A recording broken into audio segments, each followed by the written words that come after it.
ça valide des comportements super problématiques. Oui, mais en même temps, on s'entend que ces gens-là, ce ne sont pas des modèles de société. En fait, ce sont des illustrations, des archétypes. Oui.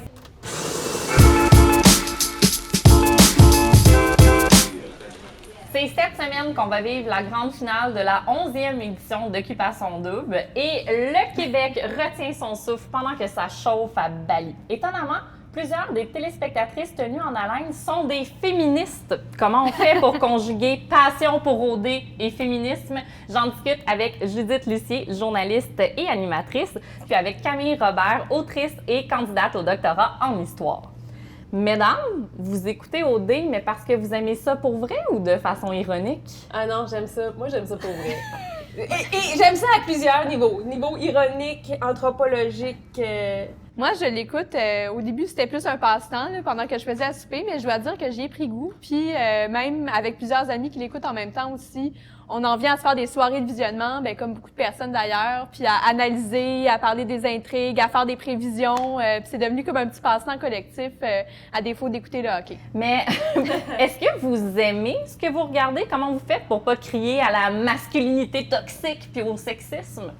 Mais je pense qu'on peut le regarder quand même avec un rapport critique. C'est ça. Je veux dire, ça reste un jeu télévisé, ça reste des rapports de séduction, tu sais, dans des normes assez traditionnelles. Oui, c'est ça. Puis, ben, il y a une pansexuelle.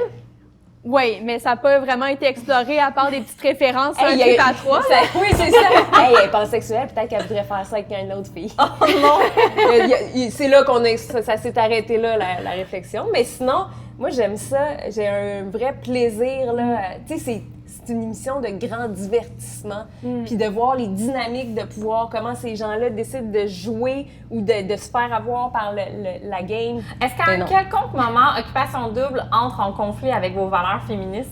Ben non, parce que c'est pas parce que ces choses-là existent et qu'on les regarde que ça entre en conflit. Tu sais, je vois pas qu'est-ce qu'il y a de mal à regarder Occupation Double. Moi, il y a rien comme féministe que je m'empêche de faire. Tu sais, il y a rien que... Tu sais, souvent, les gens pensent que quand t'es féministe, tu portes pas de talons hauts, tu te maquilles pas, tu t'habilles pas chicks, tu mets pas de soutien-gorge, dans mon cas, c'est vrai, mais...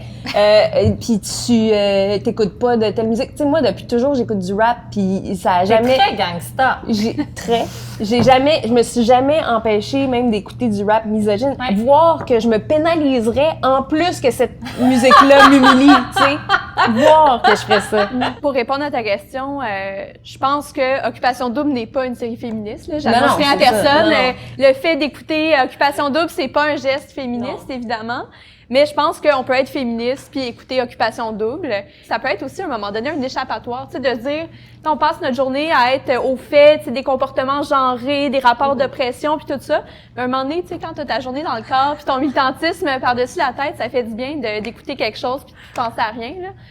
Puis de même voir ces rapports-là humains, tu sais, dans un autre contexte, parce que je pense que c'est intéressant, tu sais, même si on a une conscience féministe, une pratique féministe, puis qu'on s'intéresse à tous ces enjeux-là d'une manière plus sérieuse, je pense que c'est important quand même de garder, tu sais, un pied dans la culture populaire, dans la culture de masse, puis aussi dans ce que les gens écoutent, tu sais. Faut pas rester dans une tour d'ivoire non plus. Exactement, puis ça te permet de sortir de ta bulle d'amis féministes qui ne regardent pas Occupation Double. Et qui pensent toutes la même affaire. On nous confronte pas vraiment à type de téléspectateurs là, dans nos clichés puis dans nos schémas de pensée. Non, jamais tu dis « Hey, j'aurais pas pensé que Sandrick aurait fait ça. » Une fois, Joanie, elle a décidé de pas faire une danse pour les garçons en disant qu'elle était féministe.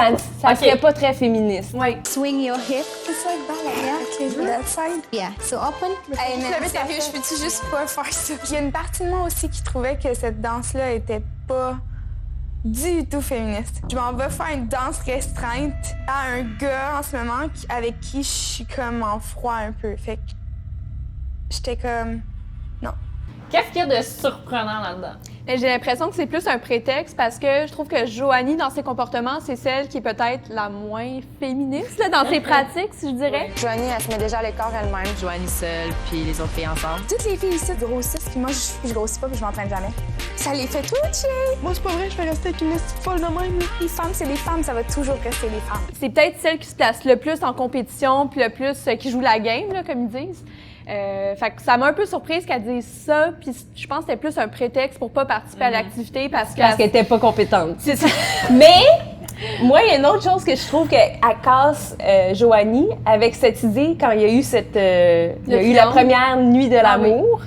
L'idée que les femmes, que c'est toujours les femmes qui disent non à la sexualité puis qu'elles doivent toujours répondre aux désirs des hommes, alors que là, clairement, Cendric ne l'avait pas comblé. Exactement, puis elle a pas eu peur de le dire. Non, mais j'ai aimé ça. Il y a quand même une réflexion à avoir quant au personnage qu'on décide de mettre à l'écran. Bon, Joanie, ça a beaucoup fait jaser. Puis on le voit que la production s'arrange pour qu'elle demeure. Exactement. Sa mère nous a appris qu'elle avait un trouble de la santé mentale. Pourtant, oui, c'est un trouble d'hyperactivité et il y a quelque chose. Il y a quelque chose qui est vraiment correct, mais on exploite quand même des vulnérabilités, j'ai l'impression. Oui, avec des situations qui sont extrêmement stressantes et tendu. difficiles à gérer. Oui. Puis dans un autre ordre d'idée, sur le site web, les candidats ont des petits portraits. Philippe se présente dans ces termes-là un homme arrogant, manipulateur et nymphomane. Puis là, je me dis, on demande à des gens, tu sais, quels sont tes défauts, puis ouvertement, on dit, tu sais, je suis manipulateur, arrogant et nymphomane, puis on dit, c'est parfait, on part à la chasse aux femmes. Oui, c'est ça. C'est quand même un drôle de setup. On valorise des personnalités qui ont des... En tout cas, dans le cas de Philippe, qui ont des défauts problématiques. Toxiques. Je trouve ça intéressant parce qu'on les voit à l'œuvre. Tu sais, quand on a vu comment Cendric est devenu super possessif avec Joanie, puis contrôlant, puis lui dire si tu vas pas lui dire ça, si tu vas pas lui dire ça à Philippe, t'es exclu. Tu sais, c'est grave. Puis après ça, qu'il y a une amie de Joanie, Élodie, c'est ça? On vient qu'on les oublie, hein? C'est une consommation très rapide. Oui. Élodie qui dit à Joanie, mais c'est parce qu'il t'aime mal. Tu sais, c'est comme... Il t'aime trop. Il t'aime trop. Il t'aime mal. Ça valide des comportements super problématiques. Mais en même temps, on s'entend que ces gens-là, ce ne sont pas des modèles de société. En fait, ce sont des illustrations, des archétypes de gens. J'ose espérer que les jeunes regardent ça avec un esprit critique. Ce ne sera pas de normaliser ces comportements-là en disant voici ce à quoi doit ressembler une relation avec quelqu'un. Exactement. Ouais, je veux tellement être le Cendric de ta Joanie. Oui, c'est ça. Puis en même temps, le couple, tu sais, le plus sain, entre guillemets, selon les standards, là, Jessie et PH. On le trouve plate à Tout le monde les trouve plates. Moi, j'en viens à les haïr tellement j'ai trouvé Ils tapent sur les nerfs des gens, puis tout le monde on veut juste... C'est pas juste qu'ils sont plates. C'est pas juste pour ça que mais c'est parce qu'ils me rappellent tellement des relations pas le fun de camp d'été que tu penses que t'es dans la vraie affaire, mais c'est tellement pas ça. Puis elle va tellement réaliser que finalement, elle est lesbienne comme moi. Elle est juste pas rendue là. Non, c'est une blague, Qu'est-ce qu'Occupation Double nous révèle sur la culture du viol au Québec? Oh my God! D'abord, petite nuance pour les spectateurs qui diraient la culture du viol, on n'est pas toutes des violeurs. La culture du viol, d'un point de vue très théorique, est définie comme l'adhésion d'une société à de nombreux mythes entourant le viol. Merci. Oui, et qui donne lieu à des modes de pensée, de comportement. La meilleure illustration, c'est quand Cendric prend le pied de Karine et le met sur son pénis en érection sans lui demander son consentement. Ouais. T'aimes ça? C'est vrai, t'as un fétiche de pied? Mais ce qui en a suivi, c'est qu'après ça, c'est Karine qui passe pour une salope. Dans ce temps-là, elle formait un couple avec Karim. Puis là, Karim lui a reproché de s'être laissé faire. Ouais. Puis ça, on est en train de dire, d'envoyer le message que c'est la faute des femmes, que c'est aux femmes de dire non, que c'est aux femmes de...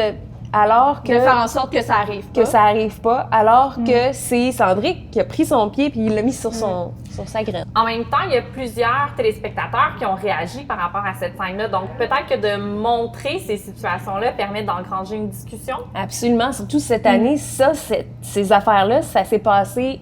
Après une campagne de dénonciation. C'est ça, exactement. Moi aussi. Ouais. Puis on a aussi des exemples de consentement qu'on essaie de mettre de côté et des participantes qui réagissent mal. Moi, je pense à Cendric qui dit à Joanie à plusieurs reprises « Kiss me ». Ah, putain. Kiss me. Quoi? Kiss me. Là?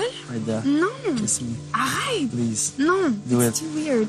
Non? Tu veux juste montrer que tu tu gagnes. Ouais. On voit l'insistance de certains participants, puis on voit que des participantes refusent ces situations-là, puis on voit que les gens discutent après. Je vois Exact. quasiment ça d'un bon œil. Oui, puis tu sais, il y a cette idée de, au début de la saison, c'est la première fois que tu embrasses quelqu'un, là, tu es comme identifié. Et ça, je trouve que c'est une belle métaphore de la salope, tu sais, parce que la fille qui Elle a Juste pas embrasser quitté, pour hein. embrasser, ouais. tu sais, dans la société, les gars, il faut qu'ils couchent avec le plus de filles possible, le plus rapidement possible, tandis que les filles, il faut qu'ils couchent avec le moins de gars possible, le plus tard possible dans leur Parce vie. que le jour où elles le font, elles sont avec lui. C'est ça, Karine c'est ça, a puis été elles perdent pénalisée quelque pour chose. ça aussi. Tu sais, au Oui. départ, quand elle était plus intéressée par LP, puis qu'après ça, elle s'est plus tournée vers Karim, ben combien de fois il lui a rappelé « Ah, ben c'est pas moi que t'as choisi sur le tapis rouge, t'as choisi LP au début. Puis elle a vite porté le chapeau de la salope parce qu'elle Oui. elle a eu 3 gars back-à-back, mais en même temps, c'est peut-être la seule qui a catché c'était quoi la game. La game, c'est de se matcher avec quelqu'un et de gagner la maison à la fin. La maison. Mais, tu sais, tu parlais d'éducation populaire tout à l'heure, Ouais. puis, tu sais, effectivement, ça peut... Je trouve que cette année, particulièrement, ça a ouvert une porte à des discussions, puis on en a discuté du pied de Karine sur Sandrick, Sandrick, ouais. puis on ouais. a discuté De de racisme. On a même fait venir Fabrice Ville Exact. à OD+, en direct. Puis pour j'ai qu'il trouvé puisse ça- discuter de racisme systémique. J'ai trouvé ça extraordinaire de la part de la production, puis j'ai l'impression que c'est parce qu'on est rendu là aujourd'hui, qu'il y a 5 ans, il y a 10 ans, on aurait fait ça, il se serait passé ça, puis on l'aurait ignoré. Le fait que la production ait abordé cet enjeu-là, bon, c'est sûr qu'il n'y avait pas le choix parce qu'on est à l'ère des réseaux sociaux, puis ils ont eu beaucoup de critiques De pression. par Il y avait rapport à des ça. pétitions aussi pour que les deux filles se fassent exclure. Mais ça, c'est très rassurant. C'est- Quand oui, il y a des mais comportements complètement. On voit que le public problématiques à réagit en même l'écran. temps. Ouais. Exactement. On est en train de créer un changement même d'un point de vue de la production qui, Oui. oui, a fait des beaux efforts, mais qui, en même temps, offre des voyages aux participantes qui font les meilleurs desserts. Ouais, c'est ça. Ou les meilleures danses, alors que les participants, eux, doivent se battre dans du sumo. Je veux dire, on Ouais. quand même... Ils ont on fait rend- aussi des smoothie bowls, les gars. Ah oui, ben oui. C'est vrai, parce qu'ils peuvent cuisiner, mais pour rester en shape. Oui, c'est ça. Bravo, c'est une belle ouverture.